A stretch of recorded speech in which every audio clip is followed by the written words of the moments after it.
चलिए स्टार्ट करते हैं हमारा आज का वीडियो। हमारा आज का टॉपिक होने वाला है, हम लोग जो सीयूईटी के 2024 के जो हम लोग क्वेश्चन कर रहे थे, हम उन्हीं क्वेश्चंस को कंटिन्यू करते हैं, है ना। और आज के वीडियो में भी हम लोग 12 से 15 क्वेश्चन करते हैं। पिछले वीडियो में मैंने 12 से 15 क्वेश्चन हम लोग ने किए थे जो 2024 के सीयूईटी के इकोनॉमिक्स पेपर में आए थे, और आज भी हम लोग 12 से 15 क्वेश्चन करेंगे जो 2024 के पेपर में आए हुए हैं। तो ये समझो ये उसी का ही पार्ट 2 है। अगर आपने पार्ट 1 नहीं देखा है तो मैं डिस्क्रिप्शन में या आई बटन में आपको लिंक दे देता हूं, जाके पहले देख जरूर लीजिएगा, ठीक है। तो स्टार्ट करते हैं बिना टाइम वेस्ट किए। क्वेश्चन नंबर 1 तो जल्दी से आपने पढ़ लिया होगा, करते हैं इसको क्रोनोलॉजी में सेट, ठीक है। सबसे पहले बात आती है नाबार्ड कब इस्टेब्लिश हुआ, फिर एफआरबीएम एक्ट कब आया, थर्ड 5 ईयर प्लान कब आया, और नेशनलाइजेशन ऑफ आरबीआई।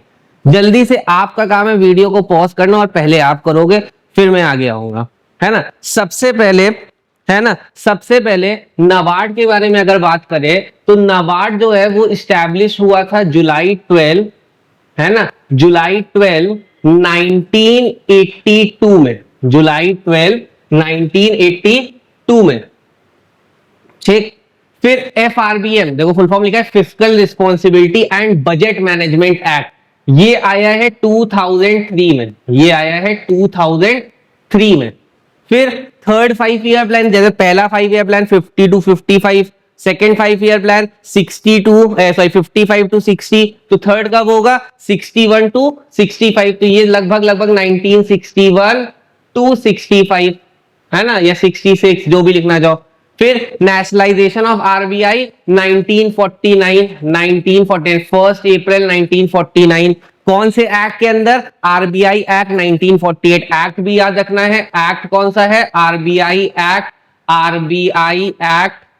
है ना, आरबीआई एक्ट 1948, आरबीआई एक्ट 1948। अब क्रोनोलॉजी अगर सेट करोगे तो सबसे पहले आया थर्ड 5 ईयर प्लान, ये सी, ठीक है। तो देखो सी से कौन कौन स्टार्ट हो रहा है, ठीक है। अगर तुम देखो सी भी नहीं, सबसे पहले डी आ रहा है, सबसे पहले डी आ रहा है। डी से कौन कौन सा ऑप्शन स्टार्ट हो रहा है, ये स्टार्ट हो रहा है, थर्ड वाला और फोर्थ वाला, तो सेकंड और फर्स्ट को काट दिया। फिर डी के बाद सी, मतलब नंबर 1 पे ये, फिर सी वाला नंबर सेकंड पे, तो डी के बाद सी इसमें आ रहा है, फोर्थ वाला मेरा आंसर हो जाएगा, थर्ड वाला भी कट जाएगा, तो आंसर कौन सा हो गया, फोर्थ वाला। आंसर कौन सा हो गया, फोर्थ वाला। डेट जरूर से जरूर याद कर लें, डेट्स बहुत जरूरी है, यहां से स्क्रीनशॉट लेके डेट के रख लें। नाबार्ड की डेट जुलाई 12 1982, FRBM 2023, third 5 year plan 61 to 66, RBI कब नेशनलाइज हुआ 1949, आरबीआई आया कब 1935 में, आरबीआई स्टैब्लिश हुआ 1935 में, लेकिन उसका नेशनलाइजेशन हुआ 49 में, ठीक है। आरबीआई स्टैब्लिश हुआ है आरबीआई एक्ट 1934 के उस पे, ठीक है, और date of establishment 1935, year of establishment, ठीक। और नेशनलाइजेशन कब है 49, एक्ट कौन सा होगा 48। हमेशा जो एक्ट चलते हैं वो एक साल पहले चलते हैं, हमेशा जो एक्ट चलते हैं वो एक साल पहले। तो नेशनलाइजेशन अगर 1 अप्रैल 1949 को हुआ है तो एक्ट 48 में आ गया होगा, तभी इस साल इंप्लीमेंट हो पाया है, ठीक है। सेम इस्टेब्लिश 1935 में आरबीआई हुआ था, तो उसका एक्ट कौन सा होगा 34 एक्ट होगा, ठीक है। उम्मीद करता हूं जल्दी से स्क्रीनशॉट ले ले फटाक से। चल अब आते हैं अगले क्वेश्चन पे, क्या लिखा है जल्दी से पढ़ लें, लिखा है dash implies that resource extraction is not above the rate of regeneration of resources and the waste generated are within the assimilation capacity of the environment।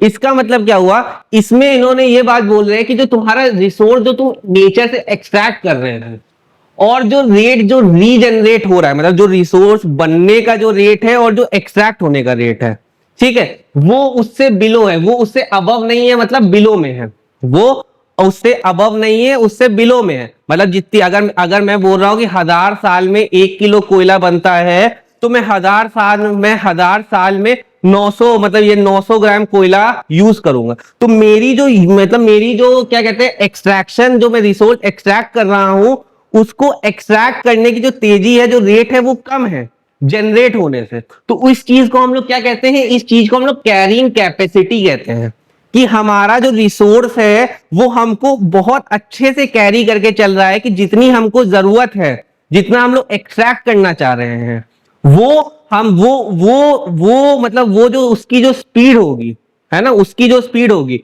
और जो नेचर बना रहा है वो नेचर के बनाने की स्पीड ज्यादा होगी और हमारे एक्सट्रैक्ट करने की स्पीड कम होगी। मैंने क्या बोला?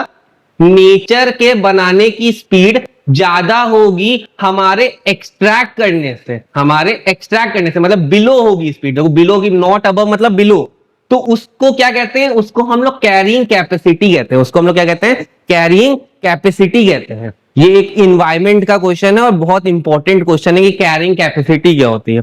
अगर ये अबव होता, अगर यहाँ पे नॉट अबव की जगह अबव लिखा होता है, नॉट स्टेटमेंट कट गया होता, तो हमारा आंसर हो जाता एब्जॉर्प्टिव कैपेसिटी। एब्जॉर्ब कितनी तेजी से हम लोग कर रहे हैं, हम लोग खा कितनी तेजी से, एब्जॉर्प्टिव कैपेसिटी। ठीक है, ठीक है, जल्दी से स्क्रीनशॉट ले ले। अब अगला क्वेश्चन आते हैं। हमारे जो गवर्नमेंट ऑफ इंडिया है उसने एक एक्ट लाया था, राइट टू एजुकेशन एक्ट। ये जो एक्ट आया था 2009 में आया था। डेट याद कर लो, यहां से तुमको क्वेश्चन में दे जरूर दे रखी है, लेकिन डेट यहाँ से यहां याद रखना। हो सकता है तुमसे अगली बार एग्जाम में क्वेश्चन है अब की बार वाले में कि राइट टू एजुकेशन एक्ट कब आया, तो 2009 में आया। ठीक है, ये इसने फ्री एजुकेशन रखी फंडामेंटल राइट। तो इसने बोला कि इस एक्ट ने बोला कि जो इंडिया है उसमें फ्री एजुकेशन होनी चाहिए, फंडामेंटल राइट फॉर चिल्ड्रन का, जो कि कौन सी एज ग्रुप में आते हैं, कौन से बच्चे की एज को फ्री एजुकेशन मिलनी चाहिए, राइट टू एजुकेशन एक्ट 2009। तो इसकी जो एज है वो है 6 to 14 ईयर्स। 6 से 14 साल का बच्चा स्कूल जाना कंपलसरी है, ये राइट टू एजुकेशन एक्ट 2009 कहता है। मतलब उसको एजुकेशन मिलेगी, ये उसका राइट है, ये हमारा डेमोक्रेटिक राइट है, ये एक्ट ने बोला। तो इसका आंसर क्या हो जाएगा? ऑप्शन 3। अब ये क्वेश्चन ऐसा क्वेश्चन था, जिनको मालूम था वो टिक कर सकते थे, जिनको नहीं मालूम है उनके लिए दिक्कत वाली है। तो याद कर लो, राइट टू एजुकेशन एक्ट में जो एज दे रखी है राइट टू एजुकेशन की, वो दे रखी है 6 to 14 ईयर्स। कोई दिक्कत? कोई दिक्कत? ठीक है, चलिए बढ़ते हैं अगले क्वेश्चन पे।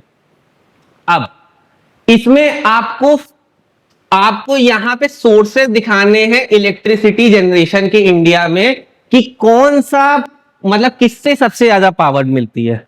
तो अगर आपको नहीं मालूम है ना, तो भी आप अगर तुक्का लगाएंगे, तो मैं देखो मैं कैसे तुक्का लगाऊंगा। अगर मैं देखूं इंडिया में सबसे ज्यादा थर्मल पावर प्लांट्स है। थर्मल पावर प्लांट्स मतलब जिससे मतलब जो इलेक्ट्रिसिटी जनरेट होती है वो कोल से, है ना, कोल से सबसे ज्यादा इलेक्ट्रिसिटी जनरेट होती है।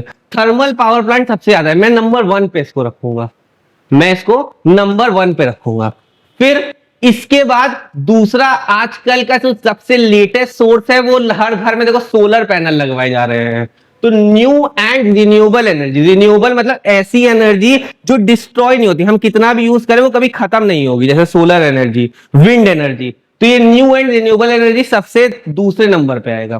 फिर तीसरे नंबर पे हाइड्रो आएगा। हाइड्रो मतलब ऐसी एनर्जी जो पानी से जनरेट होती है। हाइड्रो, पानी भी इंडिया में बहुत है ना, पानी से भी बहुत ज्यादा जनरेट होता है, थर्ड नंबर पे। और न्यूक्लियर सबसे कम होगा, सबसे कम, लगभग 3 से 4% के आसपास होगा। फिर न्यूक्लियर फोर्थ।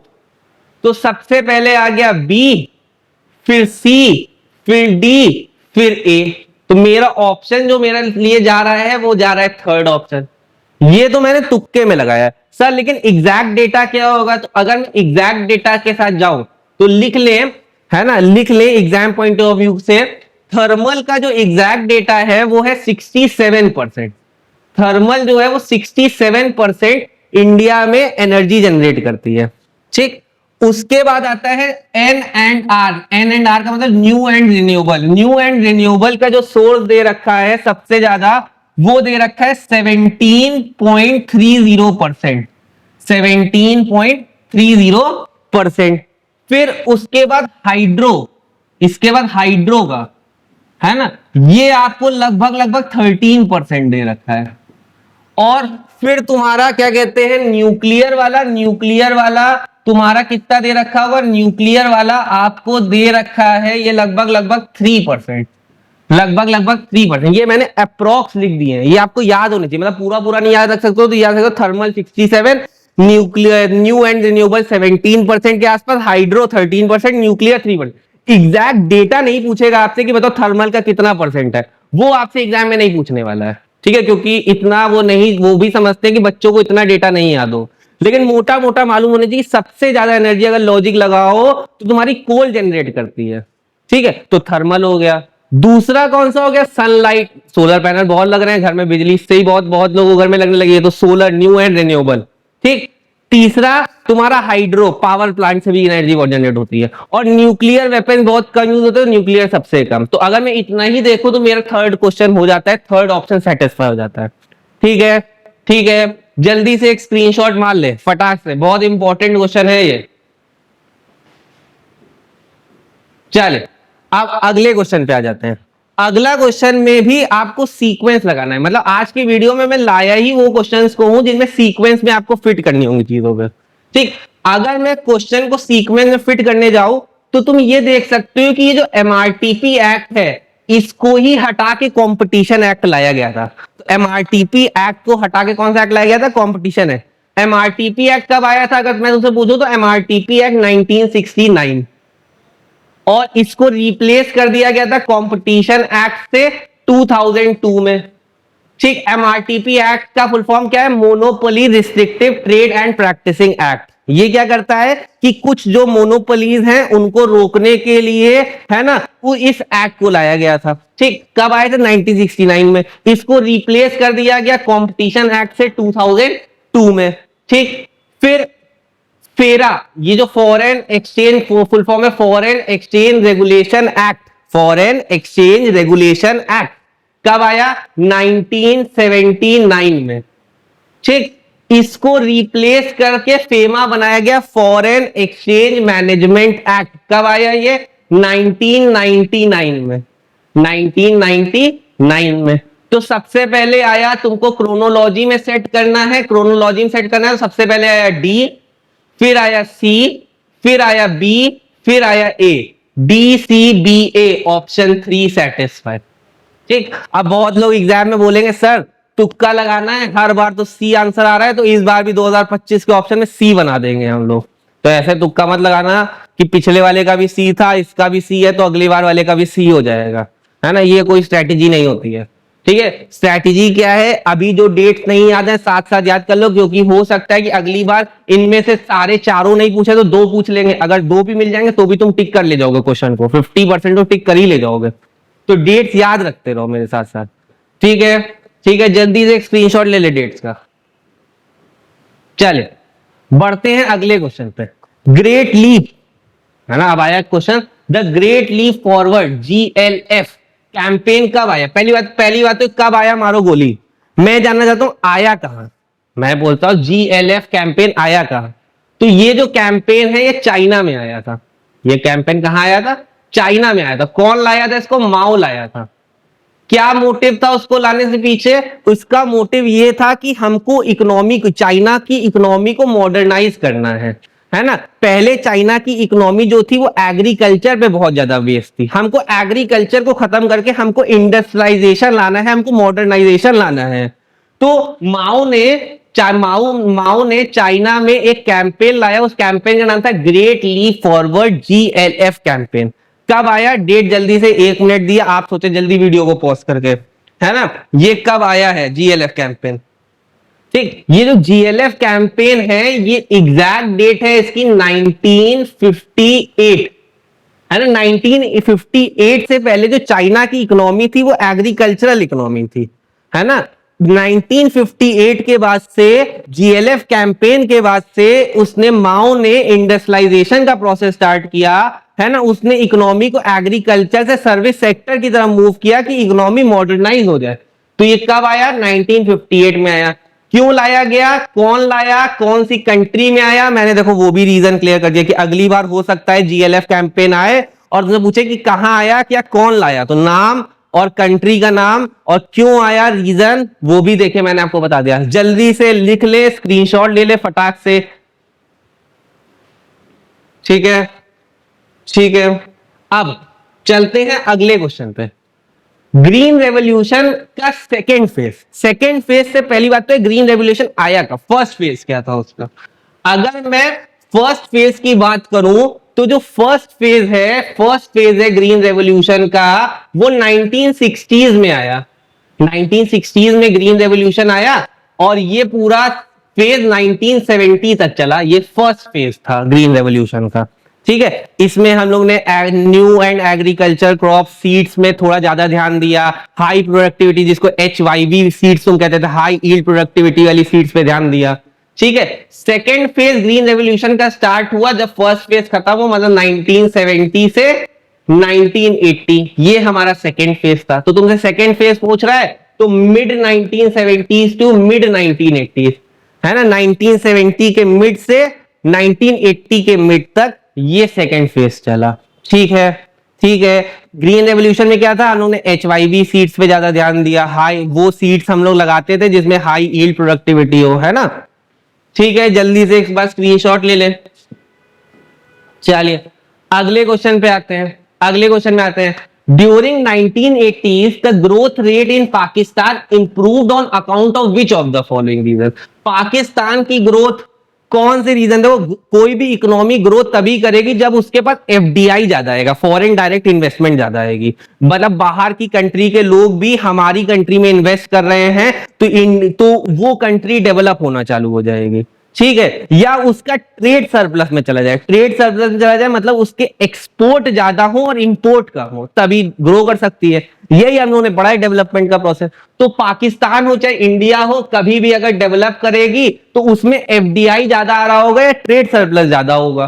तो पढ़ते हैं सबसे पहले टेक्निकल चेंज, ये नहीं, गुड हार्वेस्ट इससे तो होना ही नहीं है, सस्टेनेबल एक्सपोर्ट नहीं, है ना, high amount of FDI inflow, high amount of FDI inflow. Fourth option मेरे से मैच कर रहा है कि सबसे ज्यादा डेवलपमेंट तभी होगा जब FDI तुम्हारे कंट्री में लोग तुम क्या कह रहे हैं, इन्वेस्ट ज्यादा कर रहे हैं या तुम एक्सपोर्ट ज्यादा कर रहे हो, तुम्हारी इकोनॉमी ट्रेड सरप्लस पे चल रही है, ट्रेड सरप्लस पे चल रही है। ट्रेड सरप्लस में मतलब तुम्हारे पास पैसा आएगा ज्यादा जाएगा कम, ठीक है, ट्रेड सरप्लस की कंडीशन। ट्रेड सरप्लस तभी होगा जब तुम्हारी इकोनॉमी में पैसा आएगा यानी FDI आएगा, ठीक है, ठीक है। तो पाकिस्तान भी 1980s में ग्रो इसलिए करी सबसे ज्यादा क्योंकि वहां पे FDI सबसे ज्यादा था, ठीक है।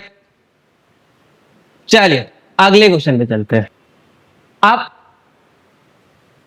पढ़ लीजिए अगले क्वेश्चन को फटाक से, पहले आप पढ़ लेंगे क्योंकि मैंने इतने सारे क्वेश्चन किया, पहला 1 मिनट आपको दिया, आप पढ़ें इस क्वेश्चन को।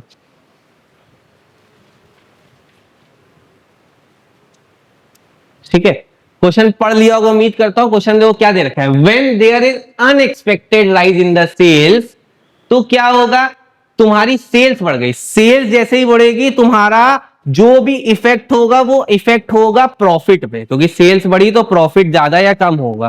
तो अब देखते हैं क्या एडी डिक्लाइन होगा, डिमांड का कह रहे हैं ना, एडी डिक्लाइन होगा, सेल्स बढ़ रही है तो डिमांड मतलब डिमांड ज्यादा आ रही होगी ना, डिक्लाइन तो थोड़ी ना कर रही होगी।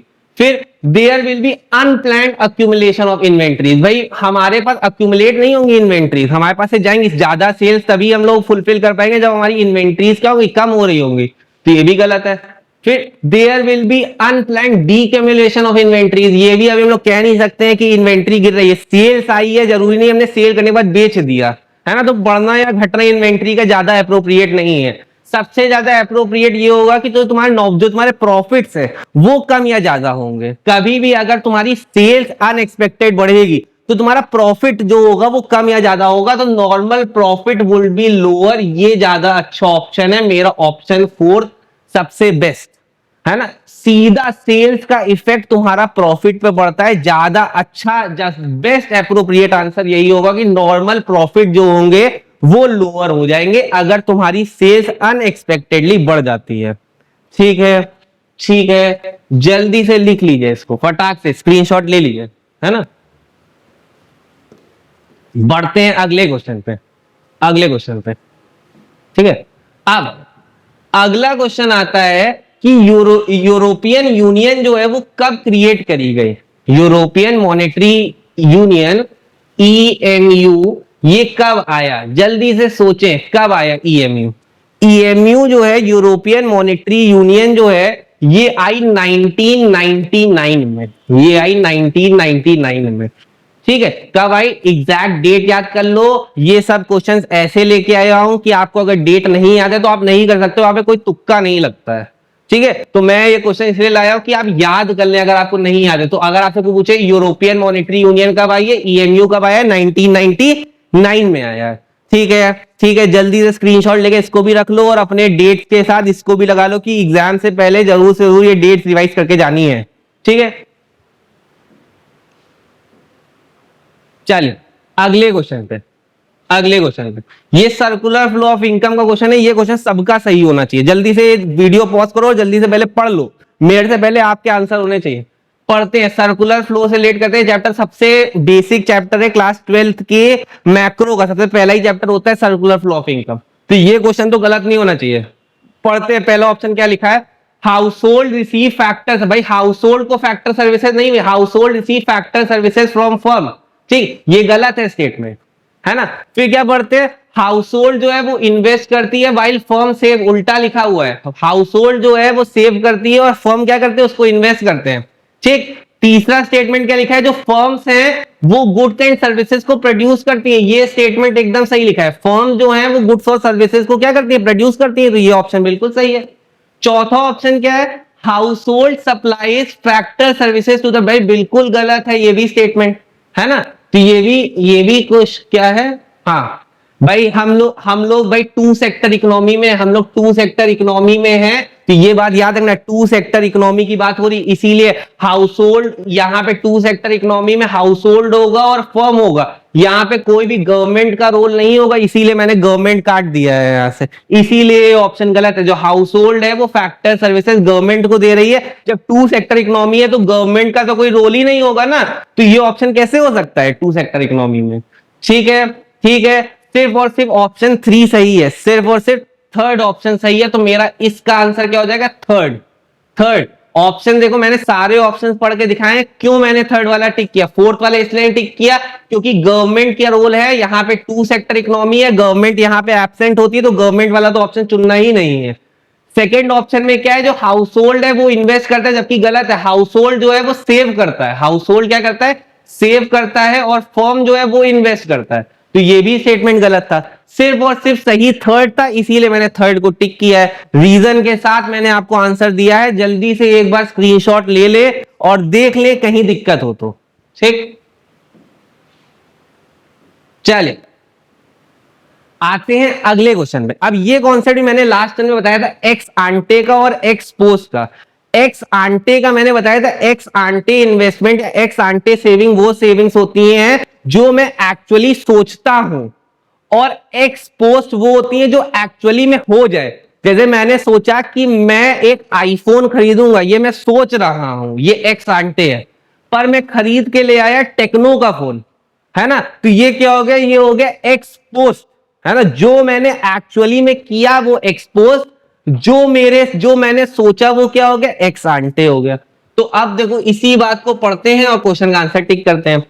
इसमें आपको करेक्ट स्टेटमेंट आइडेंटिफाई करना है। तो यहां पे एक से ज्यादा भी करेक्ट हो सकते हैं, वो मेरा ऑप्शन यहां पे मैंने मिसिंग कर दिए, एक से ज्यादा भी करेक्ट हो सकते हैं। ठीक है, ये मल्टीपल सिलेक्ट क्वेश्चन था, MSQ क्वेश्चन था, इसमें एक से ज्यादा ऑप्शन भी आप टिक कर सकते थे, ये मल्टीपल सिलेक्ट क्वेश्चन है। ठीक है, पहला पढ़ते हैं, ex ante saving represent what is actually plan. बिल्कुल मैंने बोला आंटे, एक्स आंटे मतलब जो एक्चुअली में मैं प्लान करता हूं, तो ए ऑप्शन तो सही है, ए ऑप्शन सही है। X post saving represent by what actually plan, ये गलत है भाई। पोस्ट मतलब जो मैंने एक्चुअली में किया, प्लान वर्ड नहीं होगा, ये मैंने किया, तो प्लान वर्ड यहाँ के लिए गलत हो गया। ठीक, फिर C option, ex post saving depend what actually happened. देखो पोस्ट लिखा है और एक्चुअली हैपेंड लिखा है, तो बिल्कुल सही है। फिर एक्स आंटे पोस्ट सेविंग, ये तो वर्ड ही ऐसा कुछ नहीं होता है, तो ये तो गलत। एक्स आंटे पोस्ट भी, आंटे भी है, पोस्ट भी है, ऐसा कुछ नहीं होता है, डी ऑप्शन है। तो आंसर हो जाएगा ए सही है और सी सही है, ए एंड सी मैं टिक कर दूंगा, ए एंड सी मैं टिक कर दूंगा। एक्स आंटे मतलब क्या होगा, एक्स आंटे मतलब जो एक्चुअली में मैंने प्लान किया, एक्स पोस्ट मतलब जो हो गया मेरे से। ठीक है, ठीक है, जल्दी से एक स्क्रीनशॉट ले लें, जल्दी से एक स्क्रीनशॉट ले ले फटाक से। चलते हैं अगले क्वेश्चन पे। ठीक है, अब आपको मैच करना है। मैच वाले क्वेश्चन बहुत मेरे फेवरेट क्वेश्चन हैं, उम्मीद करता हूं आपके ही बहुत फेवरेट, क्योंकि बहुत इजी होता है मैच करना। एनुअल फाइनेंशियल स्टेटमेंट है तो बजट से रिलेट करेगा, बजट का मेन डॉक्यूमेंट होता है ना, जो कि हम लोगों ने चैप्टर ही एनुअल फाइनेंशियल स्टेटमेंट या बजट में ही पढ़ा है ये वर्ड। कैपिटल रिसिप्ट वो रिसिप्ट होती हैं जो असेट को या लाइबिलिटी को क्या करती है, जो क्रिएट करती है लाइबिलिटी को, और असेट को क्या करती है, रिड्यूस करती है। तो कैपिटल रिसिप्ट मैच हो जाएगा फर्स्ट से, ये लाइबिलिटी को क्रिएट करती हैं और असेट को क्या करती है, रिड्यूस करती हैं। ठीक है, असेट बेचेंगे तभी पैसा आएगा, मतलब असेट कम हो रही है, असेट कम हो रही है तो लाइबिलिटी तुम्हारी क्या होगी, लाइबिलिटी बढ़ रही है, तो ये क्या हो जाएंगे, कैपिटल रिसिप्ट। कैपिटल पेमेंट क्या हो जाएंगे, कैपिटल पेमेंट से तुम्हारा क्या हो जाएगा, ये तुम्हारी फाइनेंशियल असेट को क्रिएट करता है और लाइबिलिटी को क्या करता है, रिड्यूस करता है, तो फोर्थ हो जाएगा। एक्सपोर्ट ज्यादा इंपोर्ट से तो ट्रेड सरप्लस हो जाएगा। तो ए का मैंने मार्क किया था 3, ए का मैंने मार्क किया है 3, है ना। सेकंड का बी का मैंने मार्क किया है 1, सेकंड का मैंने बी का मैंने मार्क किया है 1, कैपिटल पेमेंट वाले का मैंने मार्क किया है 4th और इसका सेकंड। तो मेरा आंसर आ रहा होगा 3 1 4 2। चेक करते हैं कौन सा ऑप्शन है, देखो सेकंड ऑप्शन 3 1 4 2, 3 1 4 2। ठीक है, ठीक है, ध्यान से ये दोनों पे ध्यान दीजिएगा। रिसिप्ट होगी तो असेट कम होगा, कैपिटल रिसिप्ट से असेट कम होते हैं, ठीक, और लाइबिलिटी बढ़ती है। और पेमेंट से क्या होता है, पेमेंट से तुम्हारी क्या होती है, तुम्हारी असेट बढ़ती है, पेमेंट करोगे तो असेट आएगी। ठीक है, ठीक है, इतनी बात में कोई दिक्कत, चलिए चलते हैं हमारे अगले क्वेश्चन की तरफ, और ये हमारा आज का लास्ट क्वेश्चन होगा। ठीक है, ये हमारा आज का लास्ट क्वेश्चन होगा।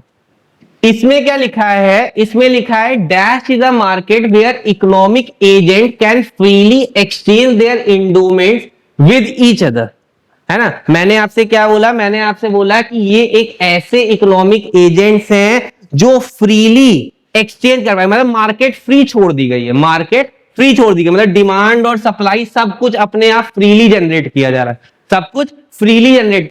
तो उस तरह की इकोनॉमी को या उस तरह की मार्केट को हम लोग क्या कहते हैं, सब कुछ फ्री चल रहा है, कुछ भी हमारे हाथ में नहीं है, तो उस तरह की इकोनॉमी को हम लोग मार्केट इकोनॉमी कहेंगे, क्योंकि सब कुछ मार्केट पे छोड़ दिया गया है। हम लोग कुछ प्लान नहीं कर रहे हैं, ना कोई गवर्नमेंट प्लान कर रही है, ना कुछ हम प्लान कर रहे हैं, तो इस तरह की इकोनॉमी को हम लोग कैसी कहती है, इस तरह की इकोनॉमी को हम लोग मार्केट इकोनॉमी कहते हैं, इस तरह की इकोनॉमी को हम लोग क्या कहते हैं, मार्केट इकोनॉमी कहते हैं। तो ये मेरा फर्स्ट ऑप्शन हो गया, आंसर। ठीक है, ठीक है, क्यों मैंने फर्स्ट ऑप्शन टिक किया, ये रीजन समझ में आ गया होगा। अभी तक मैंने 10 से 12 क्वेश्चन जो भी इस वीडियो में सॉल्व किए, ठीक है, और प्रीवियस वीडियो में भी मैंने 10 से 12 क्वेश्चन किए। आपके पेपर में 50 क्वेश्चन आते हैं, लगभग 30 क्वेश्चन मैंने सॉल्व कर दिए, ऑलमोस्ट 30 सॉल्व कर दिए, तो लगभग मैंने 70% पेपर आपका 2024 का सॉल्व कर दिया। आप देख के ये जज कर सकते हो, कि आपको कितना आता है। ठीक है, क्योंकि मैं उन बच्चों से अगर मैं बात करूं जो बच्चे टॉप 10 कॉलेज हमारे डीयू के या पूरे ऑल ओवर इंडिया के, जैसे एसआरसीसी, हिंदू, है ना, ऐसे कॉलेज, वेंकटेश, है ना, ऐसे बड़े बड़े कॉलेजेस जो बच्चे सपना देख रहे हैं, उनका सबसे पहला सपना, 11th 12 तो सबने पढ़ा है और बेसिक जनरल नॉलेज सबको आती है, बेसिक नॉलेज सबने सीखी है। ठीक है, लेकिन वो बेसिक में ज्यादा नंबर लाना, वो है पेपर एनालाइज करने की स्ट्रेटेजी। तो सबसे पहला काम है बड़े एग्जाम निकालने का, पेपर को एनालाइज करो, देखो कौन सा पोर्शन ज्यादा आ रहा है, मैक्रो के क्वेश्चन कितने आ रहे हैं, माइक्रो कितने आ रहे हैं, इंडियन इकोनॉमी कितनी आ रही है ना, तो वो एनालाइज करो। और डेट्स, अगर तुम डेट्स में दिक्कत दे रही है तो डेट्स बैठ के याद करो, है ना, जो भी 11th 12 में तुमने डेट्स पढ़ी वो देखो, याद करो। मैं जो डेट्स करवा रहा हूँ उनको साथ साथ एक पेज बना लो, उसमें लिखते रहो, है ना, और वॉल पे चिपका दो। ठीक है, वो डेट्स देखते रहो। ठीक है, मैच द फॉलोइंग क्वेश्चन बहुत आते हैं, पैसेज बेस्ड क्वेश्चन, अब जैसे जो मैं 30 करवा दिए, अब लगभग 10 क्वेश्चन पैसेज के बाकी होंगे। ठीक है, तो पैसेज के क्वेश्चन कैसे करने हैं, तो नेक्स्ट वीडियो में हम लोग देखेंगे कैसे जो पैसेज आता है उस पैसेज को कैसे अटेम्प्ट करना है और पैसेज के क्वेश्चन कैसे आते हैं वो देखने वाले हैं 2024 के पेपर में। ठीक है, तब तक के लिए जितना मैंने करवाया उसको पढ़ते रहे और ज्यादा से ज्यादा प्रैक्टिस करते रहे। कहीं से भी कोई भी बुक ले लें, कोई भी स्टडी मटेरियल ले लें, कोई भी कोचिंग को फॉलो करें, बस ज्यादा से ज्यादा क्वेश्चन लगाए, क्योंकि थ्योरी आपको आती है, ज्यादा टाइम थ्योरी पे बेस मत करिए, ज्यादा टाइम किस पे दीजिए, क्वेश्चंस लगाने पे। ठीक है, ठीक है, आपसे मिलते हैं नेक्स्ट वीडियो में, तब तक के लिए टाटा बाय बाय।